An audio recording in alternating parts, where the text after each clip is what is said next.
Howdy, all of you delicious people. I'm here today to review King Kong 2005. So, I could honestly tell you one, you can go onto HBO Max and check this movie out right now.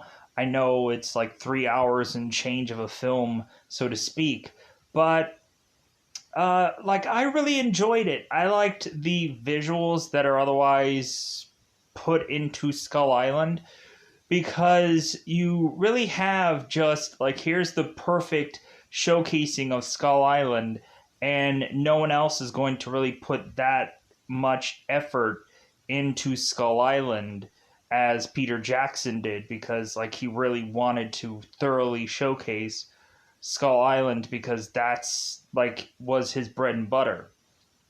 If this movie would have actually been called Kong Skull Island, it would have made a lot more sense than the Kong Skull Island movie did, because really you just have these people appearing on Skull Island and having to fight this thing out, and then eventually we have a very weak third act, which obviously.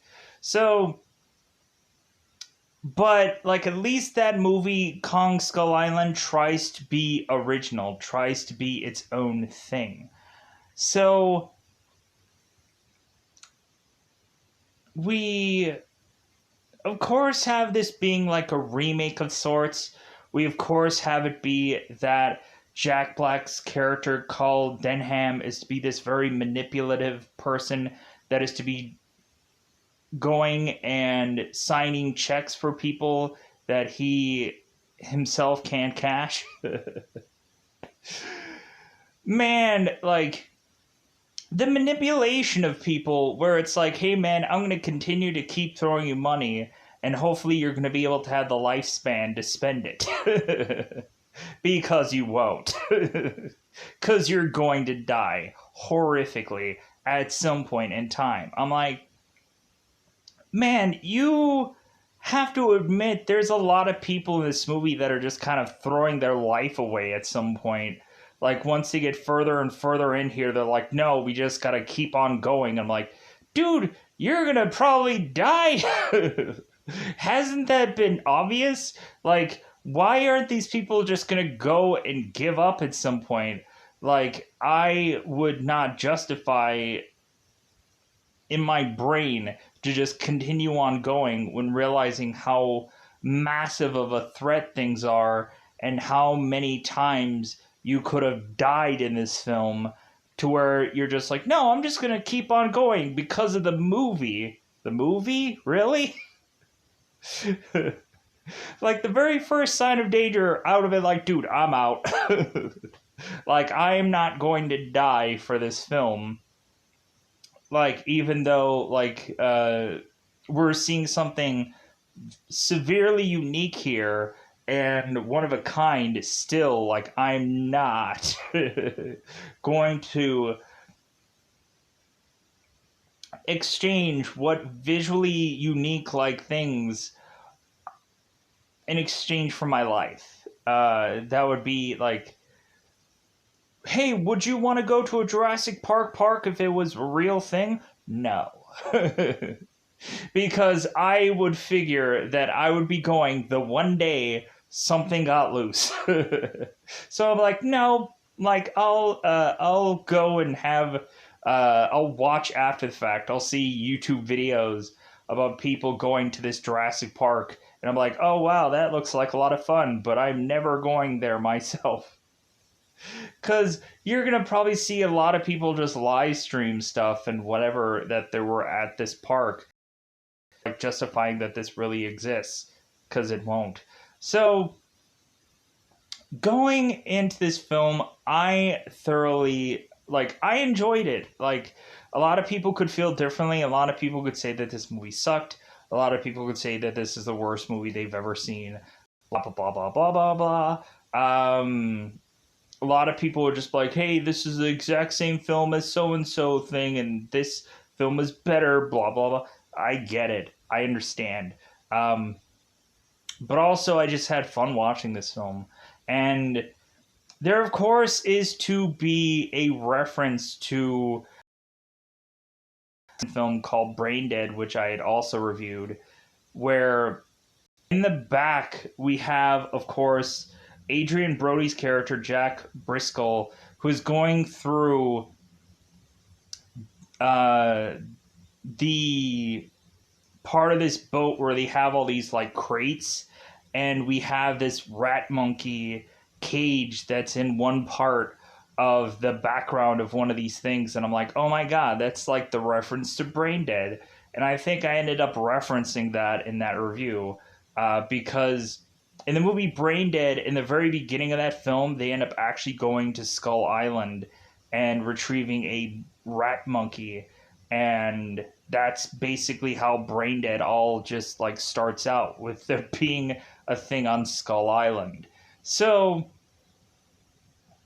with that said, yeah, so regardless of how CG was to go in this movie, and plus also consistently, wasn't everybody just thinking, like, where is Kong's twig and berries?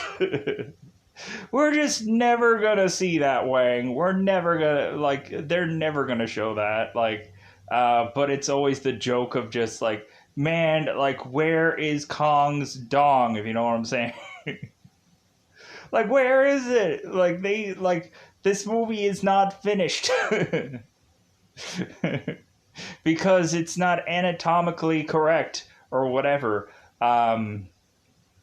But yeah, like, that's the funny thing about this film, is like, we've had numerous Kong movies and Kong has no dong. So with that said, I had fun with this. Like, we have it to where it's funny how we spend so much time with them thinking about how this movie is to play out, just for them to throw the movie aside to just fend for their lives. I just find that kind of hilarious, how we, like, they spend so much time, like, taking so much care of this camera and this tripod and this whatever, and, like, they're making it like, hey man, like, here, take the camera pieces, like, the camera's more important than my life. And we'll see about that. We'll see about that. So yeah, let me know in the comments below if you've ever seen this movie, if you enjoy it, if you brutally hate it, which I can understand, because there's some people that might just go off to watch other different versions of Kong, or Kong Skull Island, or Kong versus Godzilla, so on, so forth. There's a billion other of these kind of monster, massive movies out there. Maybe some people like Rampage for whatever reason, which is perfectly fine. Like, I think I started watching Rampage, but I don't think I've ever went on to watch the whole Rampage movie. I think I've started it maybe twice, but I've never gone on to be like, oh, I'm going to watch this full thing. Because, like, I started it once and then went to something else. I went on and, like, someone else was going and watching it, and I left to go and do something else. So, twice I've never seen that movie. Maybe if it's popular at some point in time, maybe I'll go and check it out, but without a doubt, I have no interest. It's another Dwayne "The Rock" Johnson movie. So, let's go out of our way to say that we've seen this film, because we have, and let's go out of our way to go on to that double 5 time territory. Let's talk about this, because there's a lot to get out of the way, because there's 3 hours and change to say, like, all the stuff that happens within this film. So let's get into spoiler time. Spoiler time. It's about that time I'm going to spoil this movie. If some people want me to be deadly accurate with certain kinds of dinosaur-like creatures or monstrous things that end up happening in Skull Island, I'm going to try as best as possible to be as accurate as possible. But I don't even understand what some of this stuff is. It's some kind of a lizard, or some kind of it's a bug of some kind. It's a grasshopper. I don't know. Like, I don't know what kind of bug exactly everything is. But we're going to try our best to eventually get through this movie, and that's all that really matters. So, spoilers. Let's go into it. So, the beginning of this film, we start off with Anne Darrow, who is played by Naomi Watts, who is, of course, a struggling actor. And immediately when I see like the beginning of this movie, I'm like, man, this feels like the Wolfman. Like I'm expecting like her to be having like played like Hamlet or something, and her going off and becoming a wolf at some part of the story, because it feels like it's like that time period of that kind of time. So Anne is to, of course, be doing all these comedies, and I think she ends up playing like some kind of tuxedo character that is to go and fall and trip and whatever. So Anne evidently is to basically be this clown of a character, sadly. But we end up having her turn around and have like a real heart here, where it seems that love doesn't happen to her so easily, and she ends up going on, and it is to try to figure out how to write the movie that she's in, and kind of like persuade eventually Carl, who is Jack Black's character, to write this movie a certain way, but we'll get there. So Anne is going on and is to, of course, be really relying on this older man to just kind of make it by. And so we end up having Anne, who is to come out of her theater, and her theater is to be now closing. And then she's like, oh my God. Like, wow. Like, so Anne is to, of course, realize that, like, there's nowhere for her to go now. And so it seems like she's starting to get desperate, starting to steal food, and Carl comes into fray and is to have a coin to give to Anne to say, excuse me, miss, did you drop this? So that way she can survive. So Carl is to, of course, go on to show the, I guess, stuff that he has shot so far for his latest movie. And so Carl is going and asking for these deep pocket people for even more money to go on this excavation, this exhibition, this adventure, let's say that, adventure, so that'd be easier, to go on to a undiscovered island to then discover it and film the rest of this film there. And so the guys that are to be the money people for this studio are to tell Carl, it's like, well, hey, how about you go in the other room and we'll kind of debate and decide and figure out what we want to really do with your movie. And so Carl's like, great. So Carl goes in the other room with Preston, who is Colin Hanks, who a lot of people know as Tom Hanks' son. I always have to say that for every freaking thing that Colin Hanks is in. I'm sorry. It's the easiest way to just like, yeah, he's Tom Hanks' son. Anyways, so Carl is going on and taking a alcoholic beverage from Preston and dipping the of course alcohol out to then put the thing of glass against this door to hear what they're saying. Hearing that it seems that these guys are disinterested and going further into this movie, and if anything, they're going to go and scrap this movie and use certain scenery shots to be able to film other things. They're going to take this movie apart and figure out how to resell it into other things.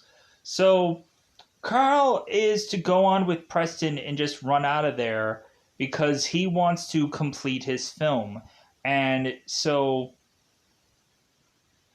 Carl is going on and scrambling with Preston to go and find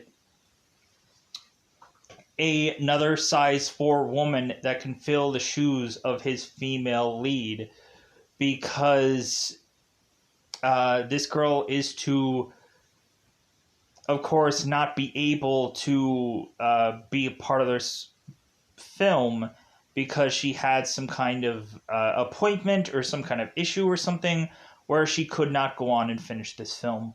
So they decided, it's like, well, we're just going to recast it then. We're just going to go and find some other girl who is to be similar to this girl, finish up this film, and do it in Skull Island. So Carl is going on and trying to find seemingly any woman that is to seemingly fit the bill, and coincidentally Carl is to bump into Anne, that of course is to desperately need food, and Carl is to desperately need a actress, so he is to go and give her a coin to be able to afford one, a thing of food. And then Carl is to go on and turn around and also give Anne a meal, and then they're discussing the film, and they're discussing the story, and they are also discussing that Jack Briscoe is, of course, putting together this movie, and Anne is like, oh my god, like, I thoroughly enjoy Jack Briscoe's work, so on and so forth. So we have Anne, who not quite sure she's exactly interested in actually doing this film because she mostly does comedies, but like she's putting that aside because she needs to eat. So F it. So Carl ends up asking Anne, it's like, well, hey, can you fit into a size 4? And so Anne is just like, you know what, like, I don't know what you think of me, sir, but like, and he's like, no, like, movie. Like, I want you to be part of my film. Like, and I'm curious if you can fit into this outfit we already have. And it's like, well, yeah, I can fit in that. And he's like, good, great. Let's have you go onto this ship called the Venture, and let's go on our way to Skull Island. So Carl is going off now, realizing that the police are after him, that basically Carl is going off and doing this film regardless of what the studio execs are saying. They're going against his wishes. And so now, like, we have Carl who's kind of holding this film for hostage and running off with it and trying to finish it up. So Carl is to make it onto the ship of Venture, and so Carl is to, of course, have the Captain Engelhorn, like, waiting to get certain kind of papers and certain kind of things and getting the green light from everybody to get the heck out of here. And Carl, of course, is to manipulate him into saying, like, hey, I'll give you $2,000 right here and now if you leave now. And so the captain's just like, I don't know about that. But, and so all of a sudden Carl is bringing Anne Darrow in here. And the captain is just like, what was that? Like, sure, I'll go and I'll leave right now. Sure. So, because Carl is starting to see there's certain people after him, the fuzz are after him, the police. So Carl is to make it onto the ship to find that Jack Briscoe is to go on and write a certain portion of the movie, but not all of it. And so Carl is just like, well, like, hey man, like, you gotta write the rest of my and like, Jack's like, no, I'm sorry, man, like, I couldn't get all of it in time, so here you go. And he's like, well, like I've gone and I've written a number of notes for you to go on and finish up the film. Like you can just figure out what you want to do at the end of this, but here you go. So Jack is saying, well, okay, I'll pay you now for all this that you did. And Carl's like, 2,000? 2,000 sound good? And Jack is like, okay, sure. And we just have Jack, who's basically delaying Carl or Jack leaving here, so that way Jack can write the rest of the movie, which they'll never actually do. So it's kind of a waste for Carl to still be on this boat. So Carl is to start to waste more and more of Jack's time writing on the check $2,000 instead of $2,000. And so Jack realizes that, and it's like, hey, this check doesn't look right. Make it look right. So Jack keeps messing up on the check, delaying Jack from getting off this boat because Jack is to supposedly have gone on to need to go and do this other project, this other play that he's to be forcibly involved in, and so he can't go on this ship with them. But the more and more that Carl delays, to the point of Jack just wanting to just say, hey, pay me when you get back, if you ever get back.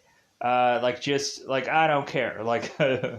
So Jack tries to scramble and tries to leave, to eventually be met up with the hero of this story, who is to be Bruce Baxter, who is to eventually be a guy who is to be this rudest hero, because it's kind of funny to have a guy who is to be so, conceited, and so, he is to go on and look at himself in the mirror, and Jack's to mention that it's like, God, actors, they spend, most of the time on a movie set in a mirror rather than anywhere else. To where eventually Anne is realizing herself that she is to also be in a mirror to just kind of fix up her makeup, and then she closes it. But so we can tell by that Jack is going to be stuck on this boat and he cannot leave. So Jack, considering he has nowhere really to stay on this boat, he ends up going and being stuck into one of the the kind of the crate-esh room where Jack is going on, and he's inside one of these cages, and he's trying to finish up writing on the film because there's not much else for him to do. So as we go on into this ship, we eventually have Anne, who eventually meets Jack. And at first, Anne is to think that the sound guy is to actually be Jack, because stereotypically, she immediately thinks that this guy is to be the stereotypical writer, so it has to be him. But again, it's a sound guy. So all of a sudden, Jack does appear with a book in hand, and so we end up having Anne talking to this sound guy, mentioning that, well, hey, I thought you'd be the stereotypical person with a book in hand and this and that. And so, but Anne is going on and telling this guy all the things that she'd ever want to tell Jack Driscoll. And this isn't even Jack. So Jack goes on and claps his book right in front of her, and then she's to realize this is Jack Driscoll. Whoops! So now we of course have Bruce Baxter, who eventually is doing some boat shots at some point in this movie to kind of showcase that they're kind of transitioning from certain parts of this film that they're filming. And eventually, once they get all the shots that they need, Baxter, of course, to go back into his room to go and look at himself in the mirror. Eventually, finding that all the posters that he had put of himself, which, man, I hope that the guy who played Bruce Baxter kept all of those posters. If he didn't, I'd be like, man, like, you so should have kept those. The one thing that I probably would have asked before this movie was up and before this guy was done doing with what he's doing, like, I would have said, hey, man, I want those posters. No matter what they eventually look like, I want all of them. So that way, that's my memorabilia or something like that. Or maybe he stole them at the end of this thing. That's what I probably would have done. Legally, I would have asked for it, but still, like, I would have taken them because I'm like, dude, I want those. Because it's like the one of a kind like thing. Plus, also, like, when really looking at it, like, this is like a movie and like you have your own kind of movie poster. And so, yeah, I would have kept those. So Jack goes on and finds that somebody had drew all over his posters and eventually made him either look like the devil or had him have a mustache and beard or some other kind of thing in one of the posters. And then Bruce is to realize that he's like, well, hey, maybe I do look good in a mustache, as he goes and like puts his comb right next to his face to just like, and he's like, hey, maybe I should grow a mustache. Maybe I'll look even better. I'll look even more like distinguished or something. So the further and further that we go on with this ship, we also have at some point that Captain Englehorn is to eventually, while he's showcasing to Jack where he's going to hang his hat for this ship ride, we also have accidentally one of the crew members, who I believe is Choi. He ends up accidentally dropping one of the chloroform bottles, and it ends up starting to roll to the captain's foot, where he grabs it with his foot and picks it up to just be like, hey man, like, do you want to put us all in a coma? Like, don't do that ever again.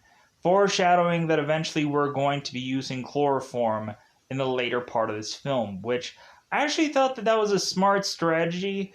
It's a smart strategy than I think in some other, like, Godzilla versus Kong kind of films, where they weirdly have to use some kind of weird, goofy thing from Skull Island to eventually knock King Kong out. And it's a weird, goofy film. So we push on, and what eventually ends up happening is we consistently have both Hayes and Jimmy. And it seems that Hayes is to be the mentor of Jimmy and to kind of father him and so on and so forth. And so we have at points in time where Hayes is kind of talking to Jimmy, and yeah, and eventually that'll come into later when Jimmy wants a gun and Hayes won't give it to him because it's like, dude, you're not old enough to have a gun. So what eventually happens is that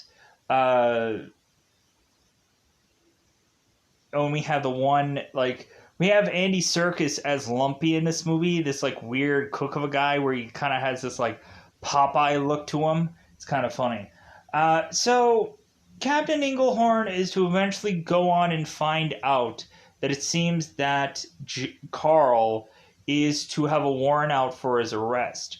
And so supposedly Captain is forced to go on and need to go back to a certain port to then have Carl get arrested and be taken away. But coincidentally, by that time, they are so close to Skull Island, they might as well go on and further, like, discover this whole island, and so on and so forth. Plus, we also having consistently Carl, who's to tell people, like, hey, make it worth your while, kind of thing. So, immediately once they basically crash into one of the walls of this Skull Island, it's kind of a very much rock wall, but it's still a wall nonetheless. So, Carl crazily goes on and grabs everybody onto this little boat and is to just kind of row their way onto land. And so that way they're away from the captain and all of his crew. And so Carl is going on further into the island, and so eventually we end up having this filming crew who is to immediately go and meet the natives. And while they are going on and meeting these natives, there isn't an easy way to communicate with one another. So immediately we have the sound guy who ends up getting a spear to the chest, and he falls over. And all of a sudden we start having the natives and the filming crew starting to attack one another. But then all of a sudden, all of the Venture crew comes in to try and save the filming crew, and eventually has to shoot up some of the natives to save some of these people with their Tommy guns. So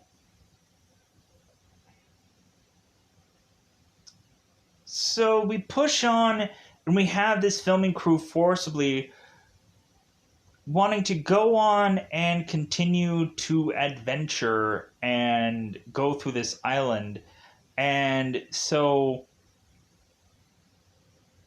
we have the captain that is to go on and say, it's like, well, hey, like, you guys have about roughly an hour, and then I'm leaving. Like, I'm leaving with or without you. So, sucks to be you if you guys decide to, like, stay here for too long. So, but eventually we have this captain who ends up coming back anyways. Whether it costs, like, whatever it costs him, like, he eventually just stays till people come back. So Carl and his people are to go on, and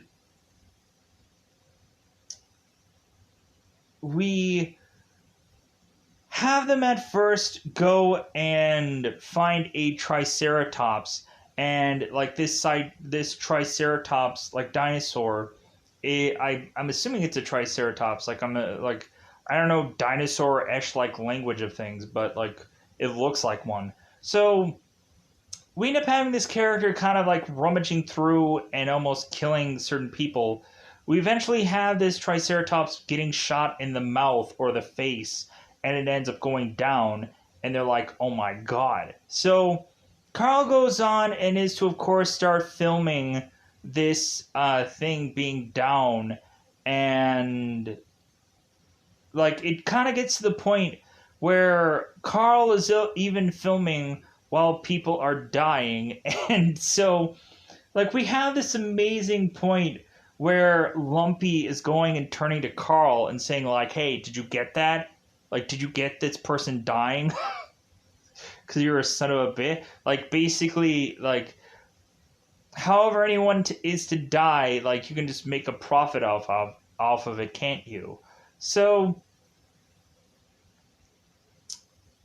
yeah. So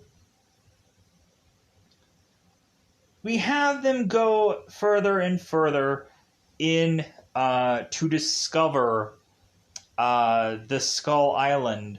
And because immediately once they were with the natives, during that part where they're kind of fighting it out, they end up hearing this really loud animal yell. And of course, that is to be Kong. And so they're like, okay, what the heck was that? Leading them to want to go further and further into the island and discover what all is really to be hold there. So we have these characters eventually going off, and we have at some point where Anne is to separate from the group, and she is to separate from the group to eventually land into the hands of Kong, and eventually to supposedly be sacrificed and be taken by Kong. And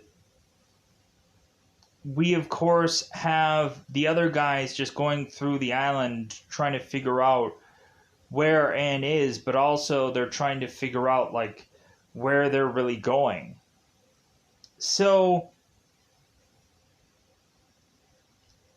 we have this spot here where the guys are going and swimming through this water, and there is to all of a sudden be all these bugs that are to arrive upon this boat, and we end up having like these scorpion-looking creatures and these crab-like creatures and these insect-like creatures, like, that are massive, that are about the size of somebody's chest, that are going and trying to attack these guys, and we end up having to knock them off, to eventually having there being some much more massive, like, threat for these characters to face. And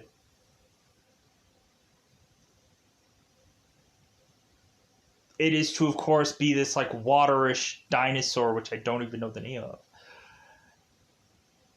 And so this massive dinosaur thing goes on and is starting to, like, push away, because these guys went on to just take down, like, a couple of different tree trunks and kind of, like, tie them together to make a boat out of it. And when we have this much bigger dinosaur going and basically shoving away this boat just to turn back around and just like, this looks like a meal. So we eventually have one boat that is to go on and break, because these people have two boats they made out of this tree bark. So we have Preston, who is desperately trying to save the camera, and we end up having, I think, Choi, who can't swim, and so Lumpy has to go after him to try to save him from drowning. So at one point, we eventually have everybody going and trying to save the second boat, which eventually ends up also having certain characters lose the first boat also. And even where, like, Jack is going and dropping also because of the thing that he has, like the little, I think, the typewriter that he has.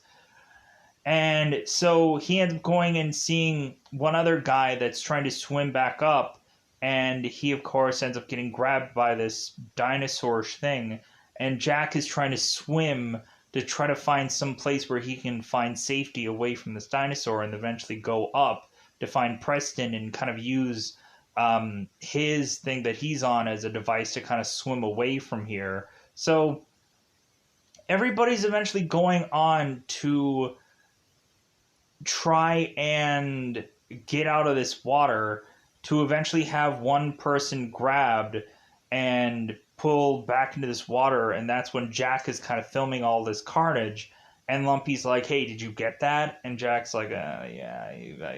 So we all of a sudden we eventually go on into, of course, having where they start filming more stuff, and we have Bruce Baxter who's going on playing this hero, and he's going through uh, this one scene where we have dinosaurs that are, of course, to be called brontosauruses, and so the very first like Triceratops character that I think they end up seeing is actually a Pharacutus Suraces. Dinosaur names, right? Dinosaur names. So Baxter is going seeing these brontosauruses, and so he's going on and getting closer and closer to these dinosaurs, and Carl is telling him like, hey man, you really have to get close to these things so that way we can prove to them that they're real. That because a lot of people will just assume that there's some kind of photo or some kind of something that isn't actually legitimate, so we have to show them how legit it is. So all of a sudden these dinosaurs are starting to get spooked, and so Baxter is starting to realize that something had spooked them, because immediately they think it's them, and Baxter's like, no, it's something else.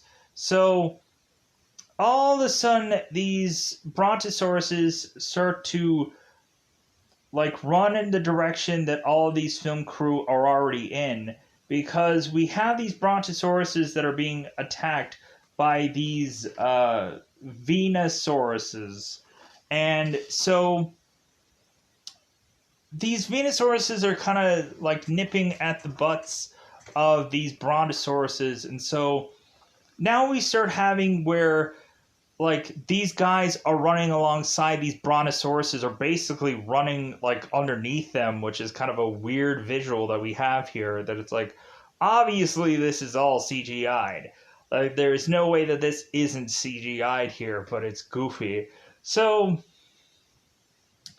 like they're like dodging like dinosaur legs, and they're trying to run alongside these brontosauruses, and so some guys are possibly getting trampled and whatever, and we finally have Bruce who does the stupid move of going and shooting one of the brontosauruses, or one of the Venosauruses, and that all of a sudden triggers the brontosauruses also getting shot, and then they start to topple like dominoes on top of one another, and like that could just immediately have us like realize that people are going to get smushed. Tons and tons of dinosaurs are all going to die here simply because of one thing that Bruce had gone on and done. So after we have this event that unfolds here, Bruce is just done. Like Bruce is done after this, and so he's like, you know what? Like I have no motivation to do this movie anymore. I am freaking done. So Bruce is, of course, to quit and walk off, and so it's like, yeah, you big hero. And so Bruce is to say, it's like, well, hey man, like, if you want to see a real hero, most of them are like fat and they're balding, and like and they're not as good looking as you would think. So Bruce walks off to make it back to the boat, supposedly, and so we push on to eventually have Anne go on and be seemingly the clown to Kong, basically going on and juggling things in the air, going and trying to figure out how to make Kong laugh, going and falling over, going and doing these little acts that she had done a million times before. And so Kong just starts to laugh at the stuff that Anne's doing, to the point where she is making him laugh so hard that he decides, like, well, hey, like, this is really funny, to eventually just see Anne, like, fall over. It's hilarious. So I'm just going to continue going on and on and on and making her fall over because it's funny. And so Kong just keeps using his finger and kind of like flicking her and kind of like and pushing her down to where eventually Anne is like, "No, what? I'm done with this. Like, no, like stop, like stop thrusting me down on the ground. It's not funny anymore." So, like, we really have like Anne probably have that moment of realization that maybe Anne like should have like never done what she had done, because really like she's basically being a clown, and all Kong wants to do is see her fall over. And so we have Kong, who is eventually to start to get frustrated with her and yell at her and whatever, whatever. So we eventually push on. So uh so the filming crew is going further and further on into the island, and so eventually they are to go on and make their way to, of course, a this little tree bark thing, which I think I'm like skipping a lot of stuff here. I think I'm just kind of rushing. But when really looking at it, there's so much stuff to kind of compile through here. There's a lot of dinosaurs like fights, and there's so many like events that happen in this movie.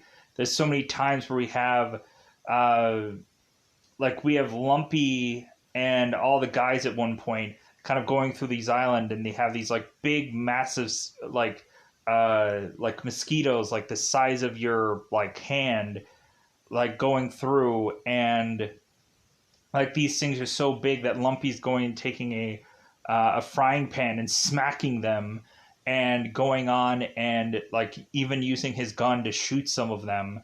And Hayes is telling Lumpy to like, hey, save your ammo. Like, we're gonna need it at some point. So, and that happens early on in the movie. I know I'm kind of jumping around here, but I'm trying to get all my like things all kind of all my ducks in a row here. So, of all memorization and so on and so forth, like of this movie as best as I can, because it's a 3 hour film, a 3 hour debacle to just get through. Oh no. So we have this film crew going through, making it, of course, to this tree, like this tree that is basically in the middle of these two cliffs. And so we have the guys starting to make it through to the other side of this thing, to eventually have Hayes realize that there is something at the other end of this tree that is to be in this cave. And so, like, hey, we got to get out of here. We got to start to run because this thing is here. And so all of a sudden we end up seeing King Kong showcase himself, and Anne is not actually there at that point. And like she eventually at some point gets away from Kong and goes on her own little adventure when she's to kind of fall through, or she's to kind of go and find her way away from Kong and start going through this little part of forest where eventually she gets into seeing lizards or massive lizards that are like the size of a car, and eventually seeing these massive bugs and so on and so forth uh, that Anne is eventually going to find, but we'll get there because I want to finish up with this whole tree thing. So all of a sudden we have guys who are still on this tree and they're kind of hanging on. And so, like, at some point when we had Carl lose another one of his men, who I think his name was Herb, and Herb was giving Carl this tripod and saying, like, hey man, like, protect the film equipment, but then eventually he ends up dying shortly thereafter. Now we have another point where somebody is going to die here, and so what eventually ends up happening is that Hayes ends up being grabbed by King Kong, and he ends up getting chucked, and he ends up getting flung against this one edge of this cliff, and then he falls basically to his death. We also have another person who I think is Choi, who ends up falling to his death also.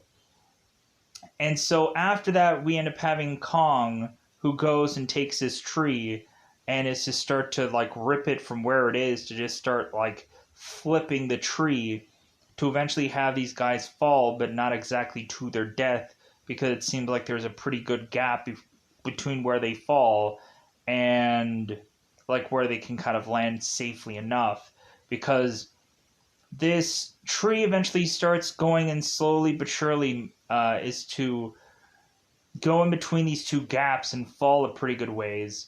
And so that all of a sudden lands our characters in this most horrific, like, insect worm section where they are to again have to fight for their lives. Where at first there is all of these insects just freaking everywhere. Massive spiders, massive crabs, massive like scorpions, everything that you can imagine. These massive I want to say I don't think it's mantises, but like it almost looks like that. Like we have some bugs that almost look like any number of things, like massive like grasshoppers or something like that. But like I feel like I'm not exactly accurately, like there's some weird goofy bugs that just arrive in here, but we end up having Lumpy, who ends up getting consumed by these dinosauric like worms that just start grabbing onto his arm as he's trying to slice away from all these things. Like eventually he just starts getting consumed, and then his head gets consumed, and then all these worms just start to gobble him up. I'm like, oh my god, this is such a horrific image. And we have Jimmy, who takes Hayes' hat because like there isn't anything for them to do to like bury this body or whatever. It's like, hey, I'm just gonna take his hat and just wear his hat because that's all I could really do. So Jimmy is to start to shoot away at the bugs that are all over Jack, because Jack is crawling with them. Carl is to now, I think, use the tripod, like little stand things, as him trying to like bat away all of these insects, because what else could they really do at this point besides like trying to defend themselves? And so eventually these guys are like defending themselves off like crazy, but it seems that this is a pointless endeavor, that everyone is really going to die at this point. If all hope was really lost, I would say that this one spot would make you feel like that everyone is going to die, to the point of everybody just losing their freaking mind at this point because of all the stuff that they've been through here and how they could easily die. So eventually Captain Engelhorn is to come back firing away and with his Tommy gun, and we end up having the guys who are desperately going and using like these kind of roots or something like that as like ropes to make their way out of there. And so they're climbing up to try to get out of this freaking place, because this place is a death trap. There's too many things here that are going to kill these people. So eventually the captain is to tell them where to go, as he's kind of firing away at a number of these things that are kind of crawling all over this place. So eventually the guys are to get back, and we have Carl, who is now just wigging out. Because whenever Carl is to see someone die, we have Carl who's mentioning like that, like, hey, we're going to take the proceedings of this guy's death and like we're going to donate to his family. And then when Carl sees another person die, he is to come up with this same kind of story that like, hey, like the price of this person's death was worth the price of admission kind of thing. And so like we just have Preston, who is starting to see Carl's mind warp more and more and more, that all of this at the end of it is to just put this one-of-a-kind amazing film out, and that's all that matters. And everyone who is to die to make this film a film is all worth it in the end. And so they're just like, man, like, what did I come here for? To see this director that is just willing to make everyone expendable so he can get his film, so he can get his pound of flesh kind of thing, which is to basically be this movie or whatever is to eventually be the successful thing out of this. So regardless of how dangerous it is. So Anne is going through and is to, of course, go and make her way to, or through this island to escape from Kong, as I think he was to have gone to and fallen asleep at one point, rested at some point. So Anne goes off and is to go through and venture through the island, and immediately once she starts to make her way through here, we start to see that she is going to land herself in some hot water, eventually turning around and finding there to be lilies to be at. So Anne is to run away to eventually go into this one like hiding place that is to be eventually where the lizard goes on and gives up trying to search for Anne. But then Anne all of a sudden is to see this bug on the ceiling of where she is to be at. And so we have Anne kind of dealing with this bug. And then so Anne eventually gets out of where she, of course, is to be hiding from, to eventually find that the reason why this lizard was to run off is because there was a T-Rex that was going on and munching on it. So we now end up having the biggest T-Rex fighting out battle with I think the water dinosaur might have been the Aesidactylus,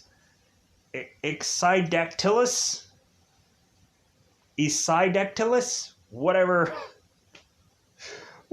right? Whatever all these dinosaurs are called. Who cares anymore? Good God, have enough dinosaurs in this movie?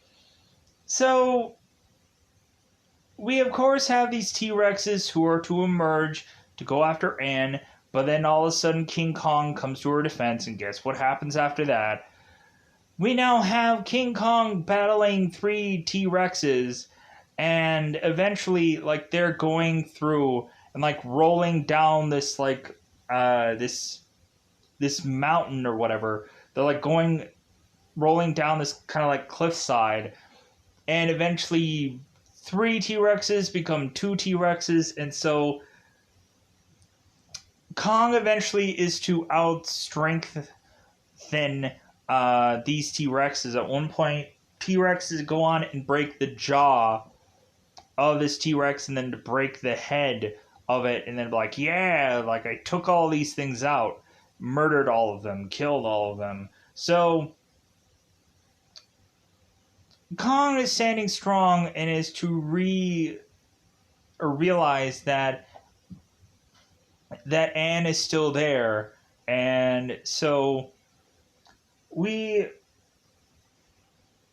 eventually have both. I don't know why my nose is so itchy.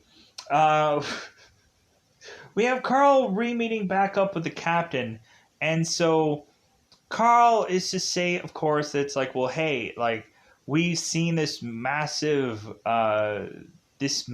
King Kong like character, and evidently you are to be this big this big hunter of sorts that can catch anything. Well, we're gonna have to put your skills to the test, and you're gonna have to go on and use all the chloroform that's in your boat, because you have a whole like massive supply of chloroform that you can't do anything with. Well, now's the time. So we of course end up having where the film crew, the captain, and everybody is to eventually have Jack go off and find Anne, because Anne is just gonna or Jack is gonna continue off away from the group to go and find Anne no matter what, and eventually he goes and does find her, and he retrieves her and brings her back with the rest of the group. And so Kong, of course, is following them. And so the plan of these people is that they're going to wait by this door and spring this trap on Kong, have all these massive nettings, have all this chloroform to chuck these bottles at him, and so on and so forth. Have Anne lead Kong back here so that way they can trap him and then take him down and make this all worth it to eventually bring him back to New York City to then show him off to all these people. So Anne and Jack go and run their way back to the boat. And so now everybody's waiting there to go and spring this chloroform-like thing consistently on Kong, and like waiting to lower down this bridge so that way both Jack and Anne could run to make it to get to these two double doors so that way Kong can get out. So they chloroform Kong, and like they're dropping these chloroform things around him, like they're dropping it on the ground of where that Kong is, and so eventually he's whiffing it, but he's really just like still like adamantly like trying to like still get to these people, because it's not like really up to his face. So they drop this netting down, and the netting doesn't really do much. They just have these like rocks that are to be at the end of these things of net, which really does nothing because Kong just kind of like lifts the net. So the best strategy really is to keep throwing these chloroform things next to Kong. And we get it where Carl is to go on, grab this thing of chloroform, and chuck it right next to Kong's nose. And that's what kind of takes him out. And Anne is desperately pleading for them to, like, stop this, you're hurting him. It's like, no, it's chloroform. It's a sleeping medication. Like, we're not really killing this guy, but if we did, still, like, people would go on to want to see this massive hunk of dead carcass. Like, because anybody like, hey, bring a T-Rex around, bring a T-Rex along, to make its way back to the States, because I don't know how many Jurassic Park movies would have done that at some point. I think it's got to be the second one, where eventually they're like, hey man, we need to bring a T-Rex back to the city, and it's hopefully it's not going to get out, right? Yeah, it gets out and starts going through the town and starts wreaking havoc. I'm like, oh my god. So Kong gets chloroformed and put onto this boat, and is to, of course, be uh, brought back to the States, and is to basically have this be a whole like dog and pony show where Kong is to be strapped into uh, this thing where he's kind of be like hanging there, and there's to be this huge lavish show that is to be done around him with these characters that look like these natives, and that Bruce Baxter is to supposedly be the hero that is to save the damsel from this Kong-like character. And so we have Jack, who is to go on and see this first showing, and so Jack is going on and talking to Preston, and like Preston is just kind of disgusted by what Carl had gone and turned this whole thing, talking about everybody, like all this blood that everyone had to do for Carl to put on this stupid goofy show that cost so many people their lives, and this guy's going to turn around and make this monkey a spectacle. So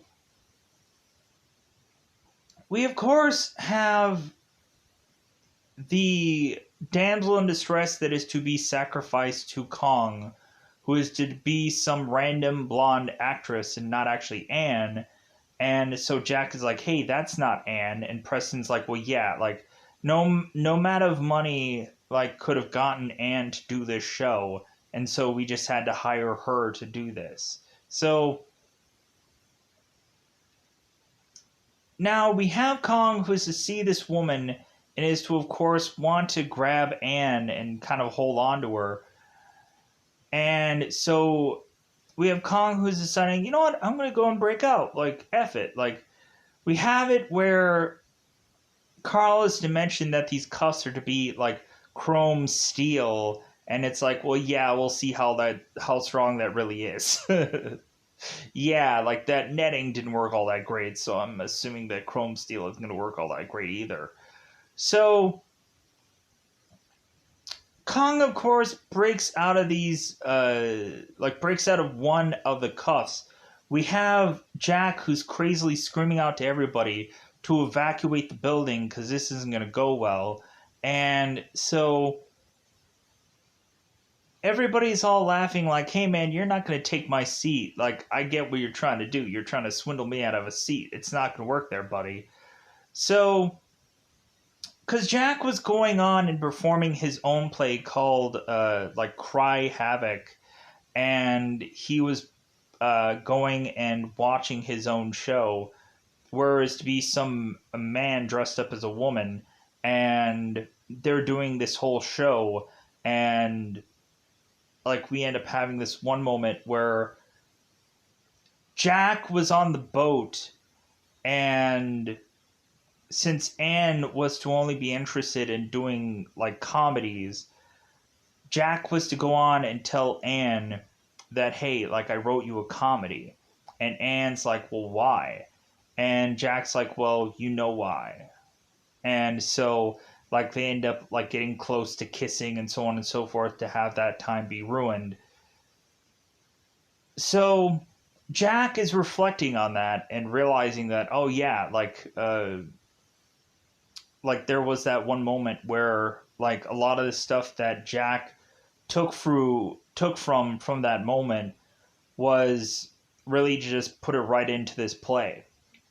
But now Jack is watching on as Kong is going and unhooking himself and and going on to grab what is to be this actress.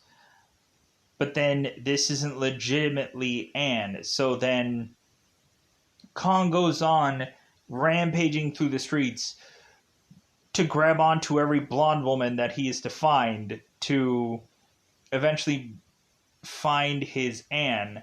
Anne is going off and doing some other play, and she is to finish up for the night to eventually find out that Kong is rampaging through the streets of New York. So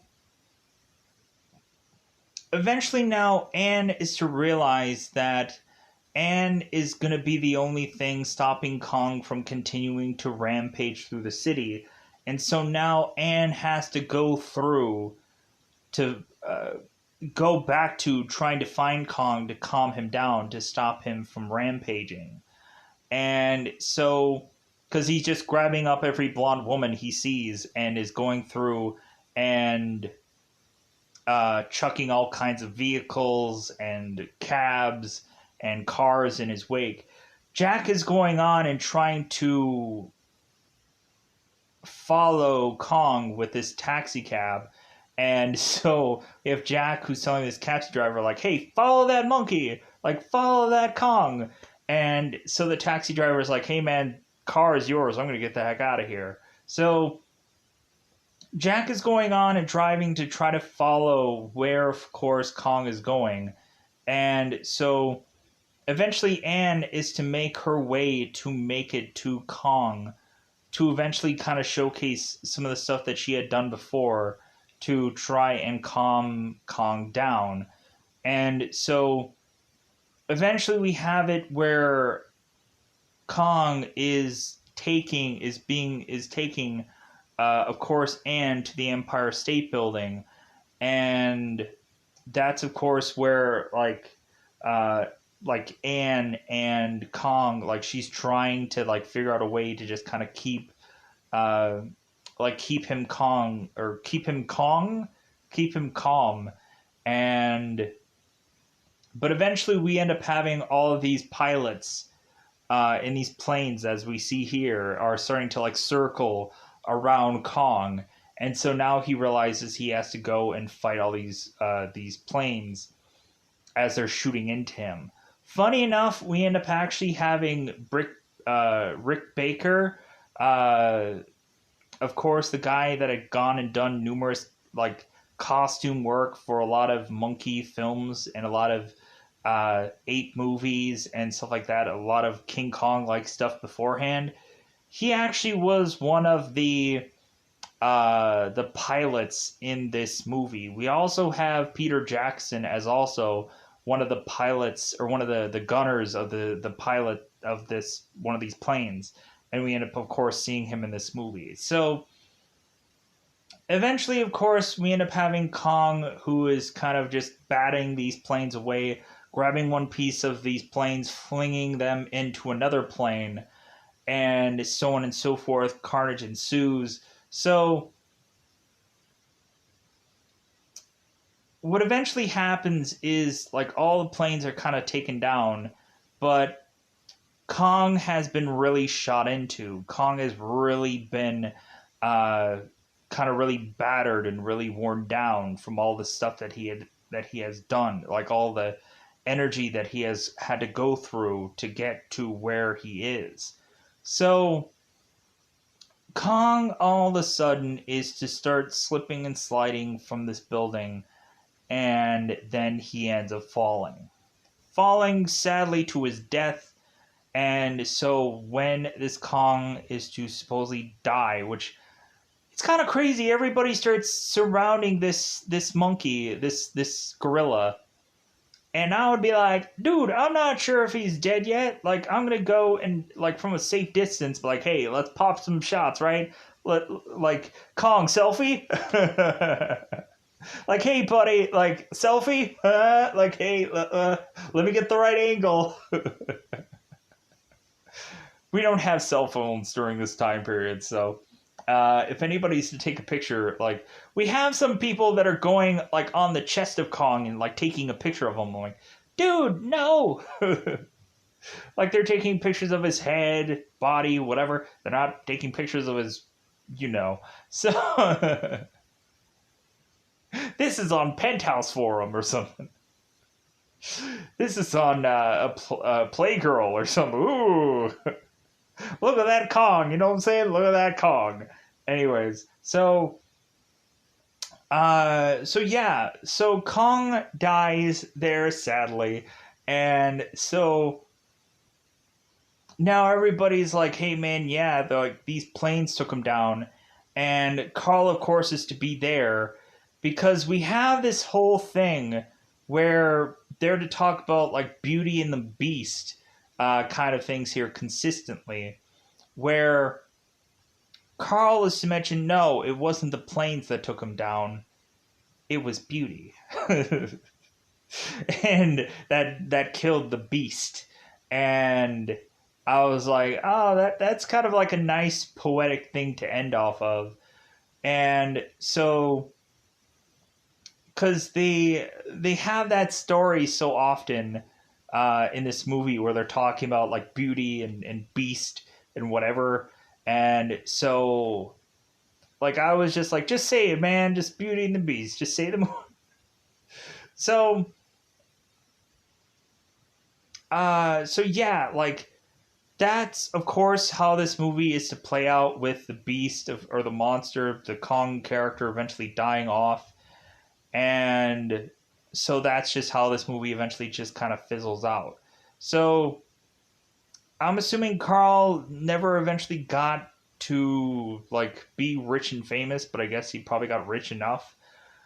I'm sure there was probably a lot of people probably wanting Carl's throat after this because of like hey man, you let this guy unsafe, or this monkey, this Kong, like unsafely going and leaving this theater, rampaging and whatever. You couldn't have controlled this thing or figured out a way to control it, and so on and so forth. They should have kept this thing in a cage, so on, so forth. So but that's just how this movie ends. Really, I don't think anything ends up happening in the aftermath after that, because I think that's just how the movie sends off. So with that said, I'm going to send myself off to get the heck out of here. Yeah, this is like a 3 hour and change movie, and luckily I was able to get this like wrapped up in like an hour and change. If there's something that I probably forgot about, because I know there's a massive amount of things that I probably didn't bother to talk about in this movie, but like I tried as best as possible to get the bigger parts in here. There's a lot of transition parts where I had problems with, or I didn't get this movie per second in there, but I just kind of went through like bits and beats and whatever of the film.